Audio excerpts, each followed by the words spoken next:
भारतीय इतिहास में एक दौर ऐसा था जिसे स्वर्ण युग या गोल्डन एज कहा जाता है।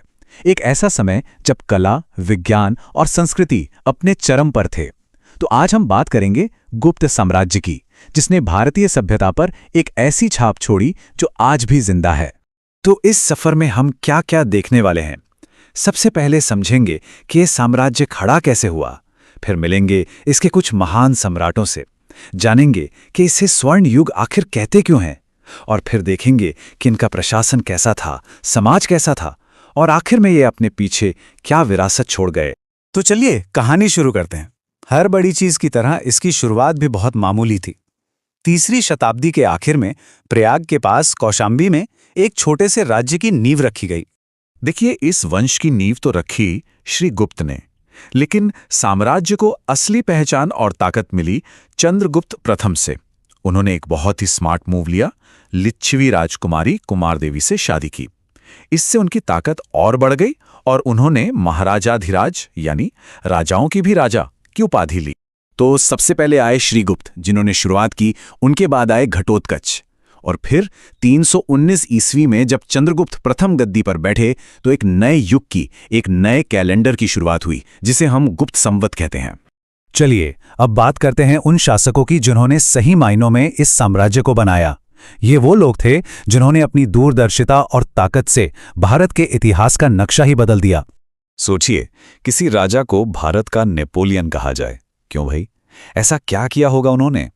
ये टाइटल मिला था चंद्रगुप्त प्रथम के बेटे और उनके उत्तराधिकारी समुद्रगुप्त को। समुद्रगुप्त एक जबरदस्त योद्धा थे।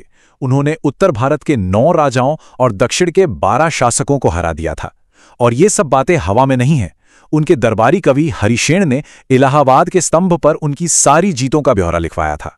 और अपनी ताकत का लोहा मनवाने के लिए उन्होंने अश्वमेध यज्ञ भी करवाया, जो उस दौर में सबसे बड़ी बात मानी जाती थी। लेकिन कहानी में एक ट्विस्ट है। समुद्रगुप्त सिर्फ एक योद्धा ही नहीं थे। हैरानी की बात है कि उनके कुछ सिक्कों पर उन्हें वीणा बजाते हुए दिखाया गया है। जी हां, वीणा। इसी वजह से उन्हें कविराज यानी कवियों का राजा भी कहा जाता था। एक तरफ तलवार, दूसरी तरफ वीणा। कमाल का कॉम्बिनेशन था।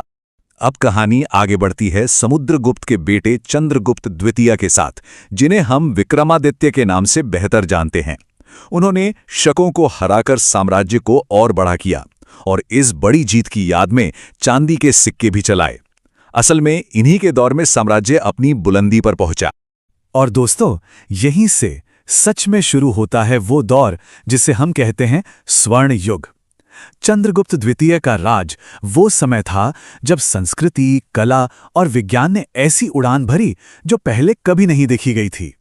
और इस बात का सबूत कोई भारतीय नहीं बल्कि एक विदेशी यात्री देता है, चीनी तीर्थयात्री फाहियान, जो इसी समय भारत आए थे। उन्होंने अपनी किताब में लिखा है कि यहाँ कितनी शांति, कितनी खुशहाली और कितना अच्छा शासन था। चंद्रगुप्त द्वितीय का दरबार तो उस जमाने का हॉल ऑफ फेम था। आप नाम लीजिए और वो वहां थे। कालिदास जैसे महान कवि, आर्यभट्ट जैसे जीनियस एस्ट्रोनॉमर, विष्णु शर्मा जिनकी कहानियां आज भी हम सुनते हैं, और धन्वंतरी जिन्हें चिकित्सा का देवता माना जाता है। इतना टैलेंट एक जगह, वाकई बहुत बड़ी बात है। और साइंस के मामले में तो जो हुआ वो किसी क्रांति से कम नहीं था। जरा सोचिए, आज से 1500 साल से भी पहले आर्यभट्ट ने बता दिया था कि पृथ्वी सूरज के चारों ओर घूमती है। और हां, दुनिया को सबसे बड़ा तोहफा, जीरो और डेसिमल सिस्टम। इसी खोज ने गणित और विज्ञान की पूरी दुनिया ही बदल कर रख दी। और साहित्य की बात करें तो महाकवि कालिदास का नाटक अभिज्ञान शाकुंतलम तो एक मील का पत्थर है। यह पहली भारतीय रचना थी जिसे किसी यूरोपियन भाषा में ट्रांसलेट किया गया। इससे आप अंदाजा लगा सकते हैं कि उस दौर की कला का लोहा पूरी दुनिया मानती थी।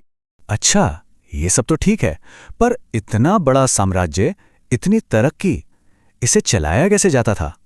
चलिए आप देखते हैं कि उनका एडमिनिस्ट्रेशन और समाज कैसा था।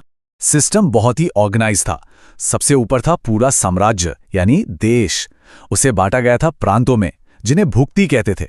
हर प्रांत के अंदर थे जिले यानी विषय, और सबसे आखिर में जो शासन की सबसे जरूरी कड़ी थी वो था ग्राम यानी गांव। अब सवाल यह कि पैसा कहां से आता था? तो सबसे बड़ा सोर्स था जमीन से मिलने वाला टैक्स, जो किसानों की उपज का लगभग चौथाई से छठा हिस्सा होता था। इसके अलावा व्यापार और दूसरे टैक्स से भी अच्छी खासी कमाई होती थी, जिससे साम्राज्य इतना अमीर बना रहा। लेकिन हर दौर की तरह इस युग की भी अपनी कुछ कड़वी सच्चाइयां थीं। हमें 510 ईस्वी का एक शिलालेख मिलता है एरण में, और यही वो पहला पक्का सबूत है जो भारत में सती प्रथा के चलन की बात करता है। तो ये उस समाज की एक जटिल और दुखद हकीकत भी थी। तो अब हम पहुंच चुके हैं अपने आखिरी हिस्से पर, विरासत। गुप्त साम्राज्य खत्म हो गया, लेकिन वो अपने पीछे क्या छोड़ गया जो आज भी हमारे साथ है? आज हम जो इतने भव्य मंदिर देखते हैं ना, उनकी शुरुआत इसी दौर में हुई। देवगढ़ का दशावतार मंदिर इसका एक जीता जागता सबूत है। तो एक तरफ पत्थर पर कमाल की कलाकारी हो रही थी और दूसरी तरफ कालिदास जैसे कवि कागज पर इतिहास रच रहे थे। कला और साहित्य की ये दोहरी विरासत है। तो कुल मिला के बात यह है कि गुप्त काल को भारतीय इतिहास का स्वर्ण युग यूं ही नहीं कहते। ये नाम उसे मिला है उसकी असाधारण सांस्कृतिक, वैज्ञानिक और कलात्मक तरक्की की वजह से। ये वो समय था जब भारत ने दुनिया को रोशनी दिखाई।